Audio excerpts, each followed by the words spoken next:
bit longer, damn. But as soon as it breaks forth, I feel my mama's anointing right here. When Brenda Todd says break forth, there's something that happened. There's something that's about to happen. You're gonna be looking at it, and as you're looking at it, then it's just gonna break forth, and something is going to move, and it ain't gonna stop. The bamboo plant is one of the fastest growing plants in the world. It's sturdy, it's solid, it's strong, it's durable, it's used for building. It is incredibly strong and regenerates itself in nature. So then I was like, okay, God's about to make it a bamboo seed, about to be strong, sturdy. I was like, let me do a push-up. Like, I didn't know. And then I kept reading. And it said, it takes the bamboo about 3 years after being sown to break through. Now last week we talked about having faith like a farmer, and we talked about sowing seeds, and I gave you a formula, but then when I started to look at this, I started to see that there are different ways that different plants grow. And this plant grows under the surface for 3 years. But then, when it breaks through, scientifically, under the right conditions, the bamboo can grow an astonishing 2 inches an hour. We're going to be sitting right here waiting on that jacket. 3 years under, ahead of us, and 2 inches an hour. That means that suddenly, where it looked like there was nothing, somebody shouted me suddenly. Where it looks like there was no movement, no growth, nobody cared, nobody was listening, nobody had traction. Somebody shouted at me suddenly. It grows 2 inches an hour. That means the bamboo can go from nothing to growing 4 feet in 24 hours. God began to show me, he said, Michael, I need you to tell my church that this is the season of unusual acceleration. I need somebody to hear me. Put up a picture of a bamboo for us.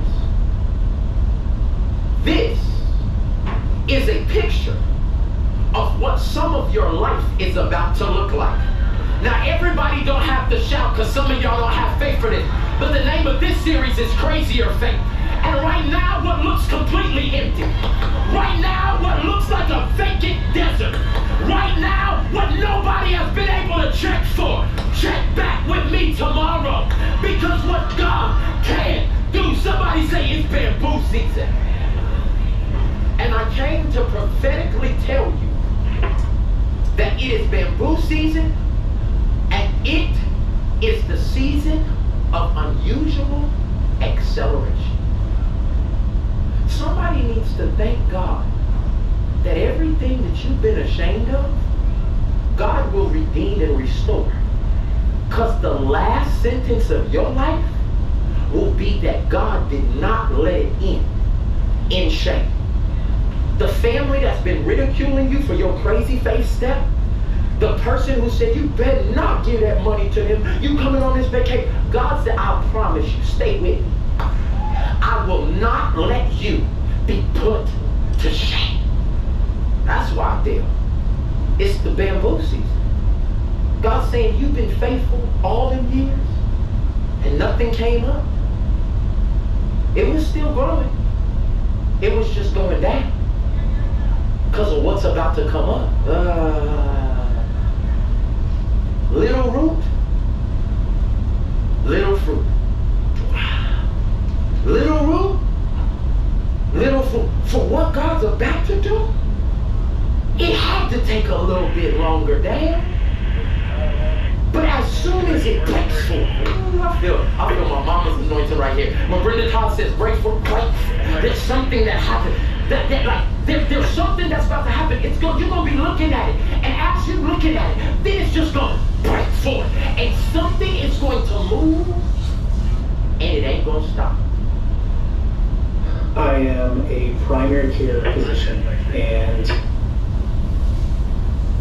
Ooh, and it ain't going to stop. This week, a blessing. Next week, a blessing.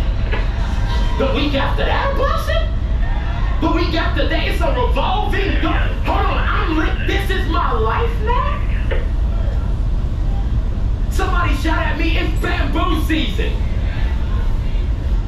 So today, I just got to give you a few points, because some of y'all done. You cooked right now. All you needed, you got it right now. You about to like, let's go, it's bamboo season. Your whole room gonna be bamboos this week. I got you. But for those of you that just need a little more how to activate the bamboo season, I got a few points for you. I forgot to say the one thing I really like in that line of system or principles. Can you put the seed sow time? Can you put it back up there?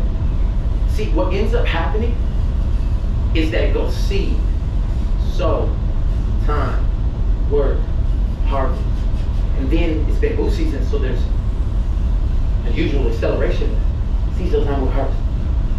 And you start saying it so fast that what people hear and what it feels like is seed harvest. Seed harvest. Seed harvest. This is the season our church is in. It's like when we plant, it just come up. Seed harvest. We're in such a season of that it's so fast you don't even see.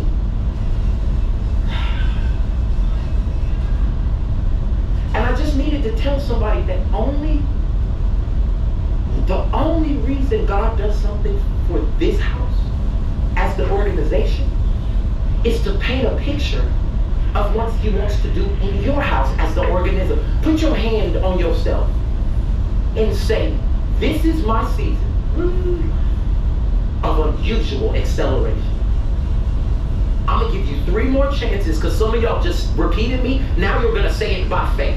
This is my season of unusual acceleration. Come on, I want you to look at me, get in my face right now, and I want you to say, this is my season of unusual acceleration.